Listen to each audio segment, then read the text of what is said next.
7 గంటల సేపు చిన్న తరహా శత్రులతో పరస్పరం కాల్పులు. ఇజ్రాయిలీ దళాలు 3 అరబ్బులను చంపివేయడంతో ఈ కాల్పులు ప్రారంభమయ్యాయి. సింధుశేష యుద్ధాన్ని అంతం చేయించేందుకు ఇరాన్ దౌత్యపరంగా జరుపుతున్న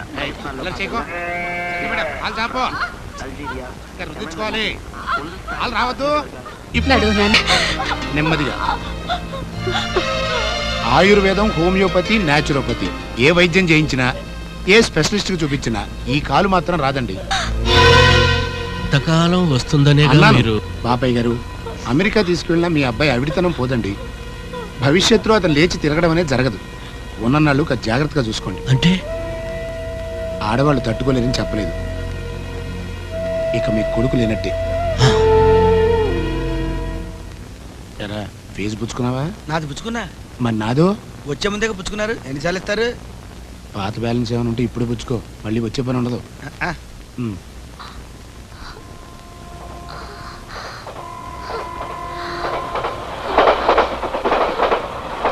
కాలుకి ఏమైంది? బంతాడుతూ పడిపోయాడు బాబు. నొప్పిగా ఉందా?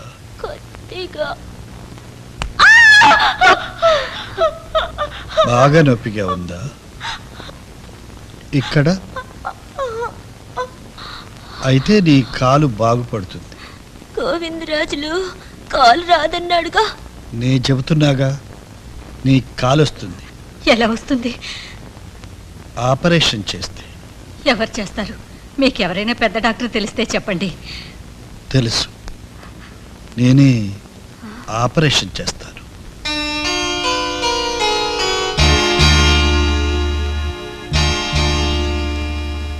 ఈ మనిషి వాళ్ళకం చూస్తే అదోలా ఉన్నాడు. ఇతను ఆపరేషన్ చేయడం ఏమిటి? చూస్తుంటే ఆయన నాకు సాయిబాబా లాగా కనిపిస్తున్నాడు. ఇప్పటికి ఎన్ని వేలు ఖర్చు పెట్టలేదు, ఎంతమందికి చూపించలేదు. ఏ పుట్టలో ఏ పావుందో. మన అదృష్టం బాగుంటే వాడు లేచి తిరుగుతాడేమో. ఈ ఒక్క ప్రయత్నం చేద్దాం పూర్ణ. కాలు కింద పెట్టు, కాలు మీద నుంచి జాగ్రత్త.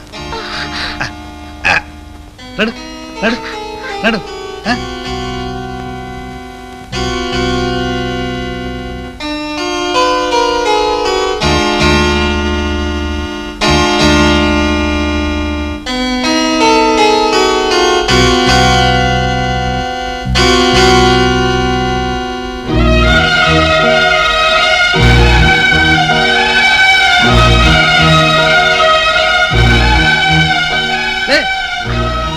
పెట్టుకోవద్దు, లేదు పర్లేదు.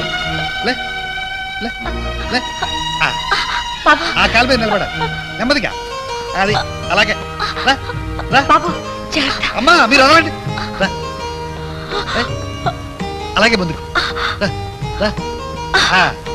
బాగా. ఇంకోడు ఆ గులాబీ పువ్వు కోసి అమ్మకి.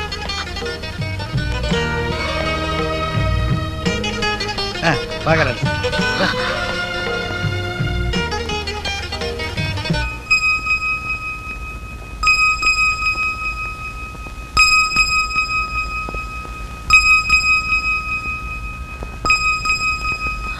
బాబు,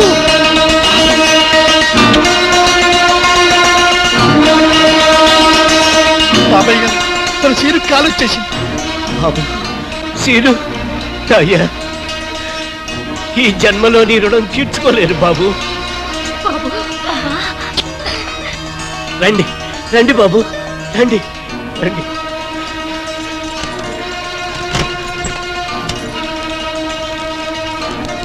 ఇదిగో డబ్బు, నగలు బాబు, ఇవన్నీ నీకే, ఇవన్నీ నీకే బాబు.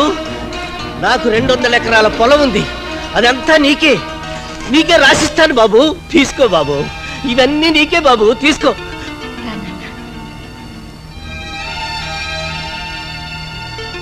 నాకు లేక లేక కలిగిన సంతానం, నా బిడ్డయ్య నాకు 1 కోటి రూపాయల ఆస్తి బాబు. చిన్నప్పుడు వీడు గంతులేస్తూ ఆడుకుంటుంటే చూసిన వాళ్ళంతా బాపయ్య కొడుక్కి భూమి మీద కాలు నిలవదరా అంటుండేవారు. నిజంగా నిలవకుండానే పోయిందనుకున్నాను.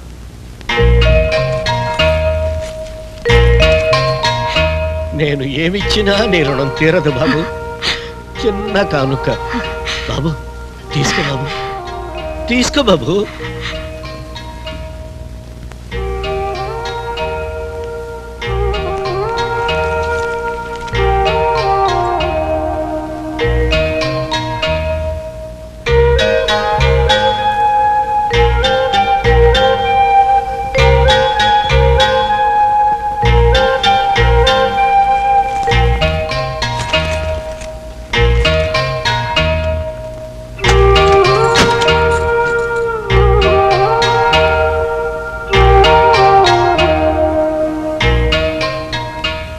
అమ్మా,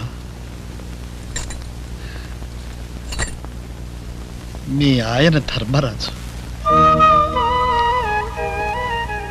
అన్నపూర్ణమ్మ, ఆకలిగా ఉందమ్మా, కాస్త అన్నం పెడతావు? రండి బాబు.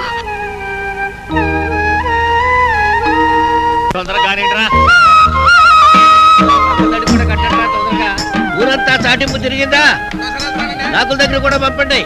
ఉచితంగా వైద్యం చేయించుకోవచ్చు అని చెప్పండి అందరికి. ఊరుకోవాలని చెప్పావు కానీ సోలు కబుర్లో చూడటానికి పిచ్చోళ్ళు ఉన్నాడు ఆ డాక్టర్ ఏంటి? ఆయన దగ్గర ఏ మహిళలు ఉన్నాయో? మహిళ మశాలమా చేత పిడిచి నేర్చుకుని జనాన్ని మోసం చేసి డబ్బులు కూర్చున్నాడు డాక్టర్. ఏ విద్యలైతే ఏంటంట, పెద్ద పెద్ద డాక్టర్ నయం చేయలేని రోగాలు ఆయన చేయేస్తే నయమైపోతున్నాయి. చాలే పెద్ద కబుర్లు చెప్పా. ఎక్కడికి నరసింహ పొద్దున్నే పిల్లని తీసుకెళ్తున్నా. బాపయ్య గారి ఇంటి దగ్గర నాటు వైద్యుడు వచ్చాడు. ఆయన దగ్గర మంది ఇప్పిస్తున్నా. 3 రోజుల్లో గుణం కనపడింది. ఆయన చేసి సెలవుల్లో తగ్గితే చాలు. నిన్న మస్తాను కొడుకు పాము గరిసిందంట. మందేశాడు 5 నిమిషాల్లో లేచి కూర్చున్నాడు. నడువు నొప్పి అంటే 2 నెలల నుంచి మందులు తినిపిస్తున్నాడు. 400 దోల తీరిపోయింది కానీ నొప్పి మాత్రం అంటుకొని అట్టాగే ఉంది. నెక్స్ట్ రామ్మా. తాత నువ్వు అయ్యో బాబు, బాబు నువ్వేం రావయ్యా, రావయ్యా బాబు.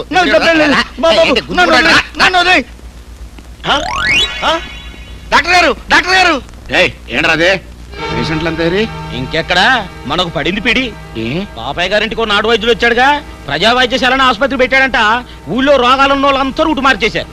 ఆ పిచ్చోడు ఒక డాక్టరు, ఆడు రోగాల్ని నయం చేయడం. మీరా పిచ్చి సన్నాసి. వీడేదో మంచోడైనట్టు మందు బిల్లల్ని పిప్పర్మెంట్ బిల్ల అని చెప్పి పిల్లలకు అమ్ముకునే గలీజేదవా.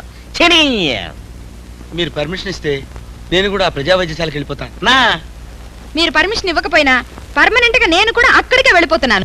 కంచు ఎందుకు సార్ కంచు కంచు అని ఉంచుకున్న దాన్ని పిలిచేటట్టు పిలుస్తారు?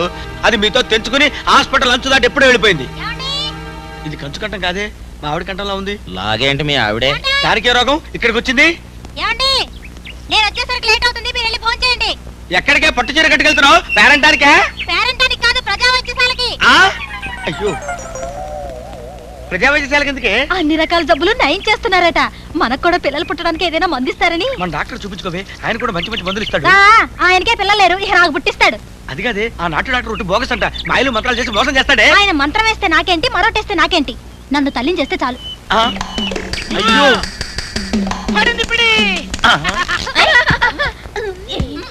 ఏ డాక్టర్, జీవితంలో నా కాలు బాగుపడదని చెప్పావు, చూడు బాగుపడిందా?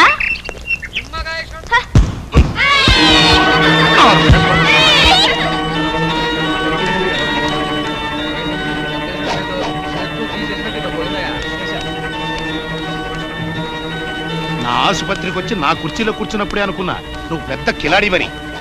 ఎంబీబీఎస్ ఎక్కడ చదివా? ఇదిగో ఇదేంటో తెలుసా? ఇది ఎందుకు ఉపయోగిస్తారో తెలుసా నీకు? ప్రజా వైద్యశాలను బోర్డు పెట్టుకున్నావు కదా, చెప్పు. థర్మామీటర్ ఎందుకు వాడతారో కూడా తెలియదు నీకు, కానీ ఆపరేషన్ చేసేస్తున్నావు. డాక్టర్ డిగ్రీ లేకుండా వైద్యం చేస్తే బొక్కలో పెడతారన్న విషయం తెలుసా నీకు? ఈ జబ్బు మొదటి నుంచి ఉందన్నావు కదమ్మా. అవును బాబు. ఇదిగో అర్జెంట్ గా ఈ ఆసుపత్రి ఇక్కడి నుంచి ఎత్తేకపోయావంటే నీ కాళ్ళు చేతులు ఎరగొడతాను, జాగ్రత్త. గోవిందరాజులు ఏ ఊళ్ళో ఉండాలని లేదా? ఆ మాట అడగాల్సింది నన్ను కాదండి, ఆ 420 డాక్టర్ని. నోర్మోయ్, ఎవరు అలాంటి వాళ్ళు నాకు బాగా తెలుసు. ముందు నువ్వు బయటకు రాడు. అది కాదు బాపయ్య గారు, ఈ ఊరికి పెద్ద మనిషి అయ్యి ఉండి ఆ పిచ్చోడితో వైద్యం చేయిస్తారా? ఏ డాక్టర్, నోరు జారావంటే గొడ్డును బాధనట్టు మొత్తం. మళ్ళీ ఆ డాక్టర్ నీకు వైద్యం చేయాలి. తేడా కళ్ళు తీసుకునే ఎదవా ఏంట్రా వాగుడు? పనివాడు కాబట్టి వాడు నోటితో సరిపెట్టాడు. నోరు మూసుకెళ్ళు. వెళ్ళబోతే ఏం చేస్తారండి, కొడతారా? చాలు, రోజుకొక్కటిస్తే చాలు. తెల్లారేసరికి ఈ దొంగ డాక్టర్ని ఈ ఊరి నుంచి పంపించేయకపోతే నేను ఇదిగో ఈ ఊరు సెంటర్ లో నలుగురు జనం చూస్తుండగా నా ఎంబీబీఎస్ సర్టిఫికెట్ తగలబెట్టేస్తానండి. ఇదిగో గోవిందరాజు అంటే తమాషా కాదండి. ఎంబీబీఎస్ 10 సంవత్సరాలు చదివా. ఈ 10 సంవత్సరాల్లో వైద్యమే కాదు రౌడీజం కూడా నేర్చుకున్నాను. అసలు బేసిక్ గా మేము అదే కదంట తెలుసుకోండి. నీకు ఏ మంత్రాలు తెలుసు? బాణమతి తెలుసా? బొమ్మరాలు తెలుసా? నోరు తెరిచి సమాధానం చెప్పు. క్షుద్ర విద్యలు తెలియకపోతే దీంతో ఆపరేషన్ పెట్టేశావరా? పలకమే చెప్పు. మర్యాదగా నీ ఆసుపత్రి మూసేసి ఈ ఊరి నుంచి వెళ్ళకపోయావంటే నీ నెత్తురు కళ చూస్తాను. చెప్పరా చెప్పు. వెళ్తావా లేదా చెప్పు. వెళ్తావా లేదా చెప్పు. ఏమిటి ఆవేశం? ఇక్కడ వీడు చచ్చాడంటే నా పేగల మీద సార్ ఆయనతో పాటు మనకు పడుతుంది పిడి. ఏమిటండి ఇది? బయట నడవండి. అందాక కూర్చోండి. డాక్టర్ గారిని డిస్పెట్టేదాకా నుంచి కదలటానికి లేదు. ఆడపెట్టి తెలుసుకుందాం.